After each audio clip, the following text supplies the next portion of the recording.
My dear students hi my dear students. So ఈరోజు మన topic ఏంటంటే state and prove law of conservation of energy in case of freely falling body. So conservation of energy అంటే ఏంటన్నది state చేయమన్నాడు. Energy can neither be created Nar be destroyed is called as conservation of energy. అంటే ఎనర్జీని మనం create చేయలేము, అదేవిధంగా నాశనం చేయలేము, దాన్నే కన్జర్వేషన్ ఆఫ్ ఎనర్జీ అంటాం. That means total energy remains constant in a given system.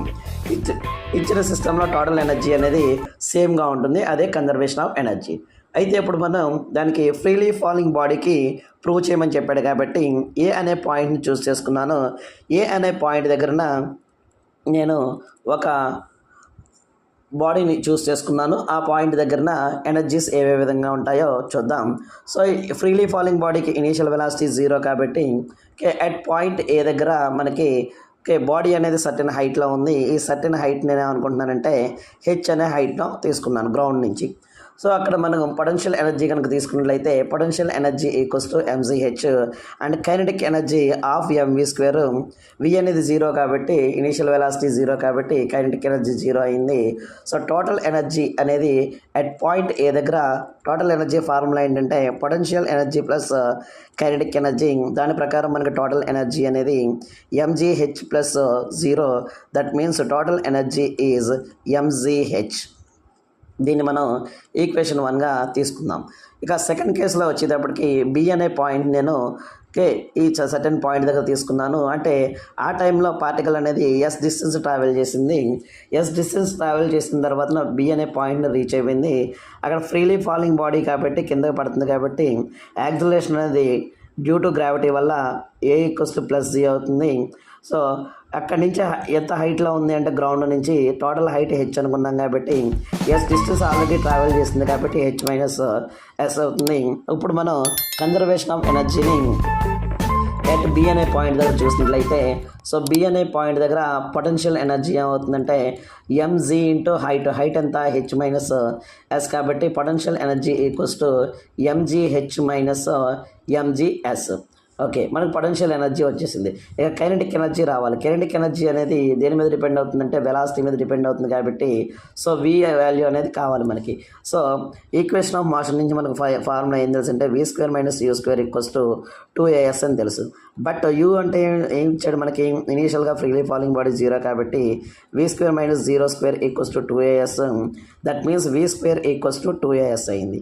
Now kinetic energy at the point find out చేస్తే kinetic energy equals to half MV square. Kinetic energy equals to half M into V square means it is 2as. 2 cancel అయిపోయినట్లయితే మనకి కైనెటిక్ energy ఎంత వచ్చింది అంటే MAS వచ్చింది. ఇప్పుడు ఆ పాయింట్ దగ్గర టోటల్ ఎనర్జీ ఫైండ్ అవుట్ చేసినట్లయితే total energy equals to some of the kinetic energy plus potential energy. That means total energy equals to kinetic energy మనకి ఎంఏఎస్ వచ్చింది, పొటెన్షియల్ ఎనర్జీ ఏమో ఇక్కడ వచ్చింది కదండి ఎంజీహెచ్ మైనస్ ఎంజీఎస్. సో ఏ అనేది మనకి freely falling బాడీకి జీ కాబట్టి వి స్క్వేర్ ఈక్వల్స్ టు 2zsగా తీసుకోవాలి. దాని ప్రకారం మనకి ఇక్కడ ఇది ఎంజీఎస్ అవుతుంది. So that's way it is MGS. So if you cancel MGS total energy ఏమవుతుందంటే ఏ పాయింట్ బి దగ్గరన ఎంజీహెచ్ అవుతుంది. This is called as equation number 2. ఇక ఫైనల్గా మనం సి అనే పాయింట్ దగ్గర తీసుకుందాం. సి అనే పాయింట్ అనేది ఎక్కడ ఉంది? గ్రౌండ్ మీద ఉంది. సో అట్ సి పాయింట్ దగ్గర మనం ఎనర్జీ కనుక తీసుకున్నట్లయితే పొటెన్షియల్ ఎనర్జీ అనేది హైట్ అనేది 0 కాబట్టి 0. కైనెటిక్ ఎనర్జీ అనేది హాఫ్ ఎం వి స్క్వేర్. ఇక్కడ మనం ఫార్ములా తీసుకున్నట్లయితే V square minus U square equals to 2as.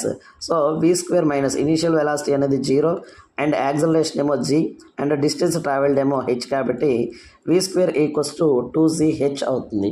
So V square equals to 2zh కాబట్టి therefore kinetic energy of M into V స్క్వేర్లో మనం 2zh సబ్స్టిట్యూట్ చేసినట్లయితే 2 cancel అయితే that means kinetic energy equals to మనకి MGH అయింది. So total energy at that point కనుక చూసినట్లయితే some of the potential energy plus kinetic energy. Potential energy 0 వచ్చింది, kinetic energy MGH వచ్చింది కాబట్టి టోటల్ ఎనర్జీ ఏమైందంటే మనకి ఎంజీహెచ్ అయింది. దీన్ని థర్డ్ ఈక్వేషన్గా తీసుకుందాం. So first second third equations observe చేస్తే సేమ్గా వచ్చినాయి కాబట్టి కన్జర్వేషన్ ఆఫ్ ఎనర్జీ అనేది జరిగింది. Thank you.